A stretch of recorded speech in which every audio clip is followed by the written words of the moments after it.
हरि ओम स्वस्ति न इंद्र वृद्धश्रवाः स्वस्ति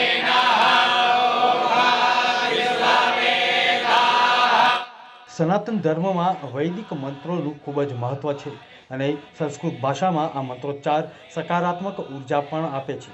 ત્યારે ભગવાન જગન્નાથજીની 148મી રથયાત્રા જ્યારે પ્રેમ દરવાજા પહોંચી ત્યારે અહીં આવેલી સરયુ રામાનંદ સંસ્કૃત મહાવિદ્યાલયના ઋષિકુમારોએ મંત્રોચ્ચાર સાથે સ્વાગત કરવાની તૈયારી કરી હતી. મુંબઈ સમાચાર અહીં પહોંચ્યું અને આ સંસ્કૃત મહાવિદ્યાલયના આચાર્ય સાથે જાણકારી મેળવી. કેમેરામેન ગૌરવ પટેલ સાથે જીગર પંડ્યાનો ખાસ રિપોર્ટ. નમસ્કાર. ભગવાન જગન્નાથજીની રથયાત્રા પ્રેમ દરવાજા આવવાની ઘડીઓ ગણાઈ રહી છે ત્યારે સંસ્કૃત મહાવિદ્યાલય એટલે કે આ જે ઋષિકુમારો છે તે ભગવાનના રથને આવકારવા માટે આતુર છે.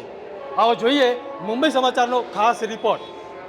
हरि ओम स्वस्ति न इंद्र वृद्धश्रवाः स्वस्ति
સનાતન ધર્મમાં આ સંસ્કૃત વૈદિક જે સ્તોત્ર છે અને શ્લોક છે તેનું ખૂબ મહત્ત્વ છે અને આ જ સનાતન સંસ્કૃતિ છે.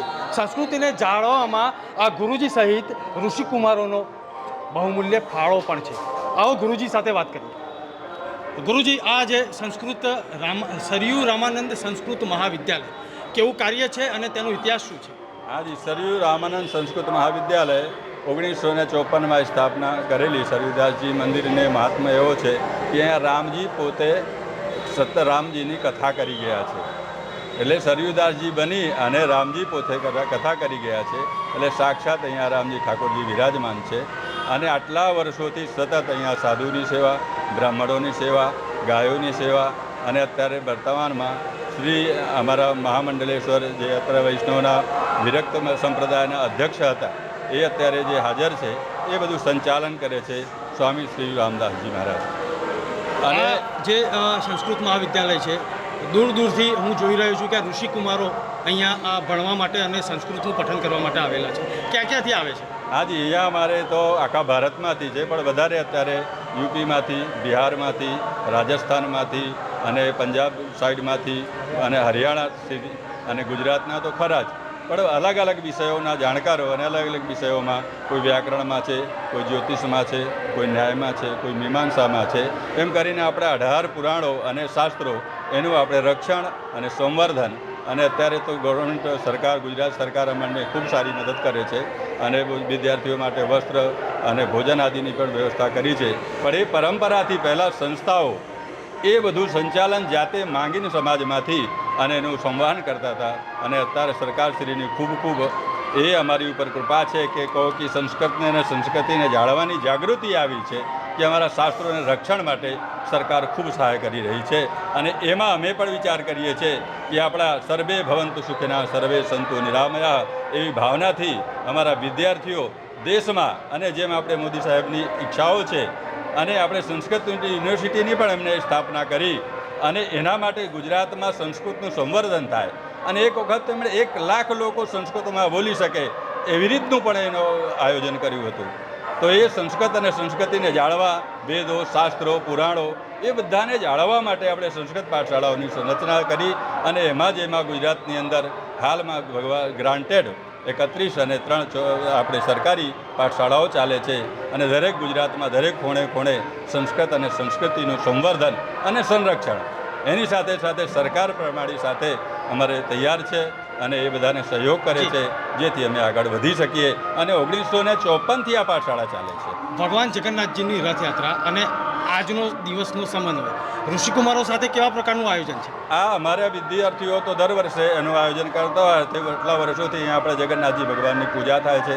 અમારા મહંત સ્વામી શ્રી આપણે રોજની પૂજા એની જે આવે રથની પૂજા કરે છે અને અમારે એની સાથે વૈદિક મંત્રો સાથે અમારા વિદ્યાર્થીઓ મંત્રોચ્ચાર કરતા હોય છે અને એ પરંપરા વર્ષોથી ચાલતી આવે છે અને આ જગન્નાથજીનું ભગવાનનું આપણે પ્રસાદ અને ભોજન અને ભંડારો એ સતત ચાલતું રહે છે અને જેથી અમારા સંસ્કૃતના વિદ્યાર્થીઓને ઉત્સાહ મળે છે અને ભગવાન જગન્નાથથી અમને ઉર્જા મળે છે જેથી અમારા વેદનો અને સંરક્ષણનો વધારો થાય છે. દર્શક મિત્રો, આ તો વૈદિક સંસ્કૃતિની વાત હતી અને ભગવાન જગન્નાથ સાથે કેટલીક યાદો વણાયેલી પણ હતી. ભગવાન જગન્નાથને રથને આવકારવા આ ઋષિકુમારો આતુર છે અને મુંબઈ સમાચાર પણ દર્શકો સુધી આ પહોંચાડવા માટે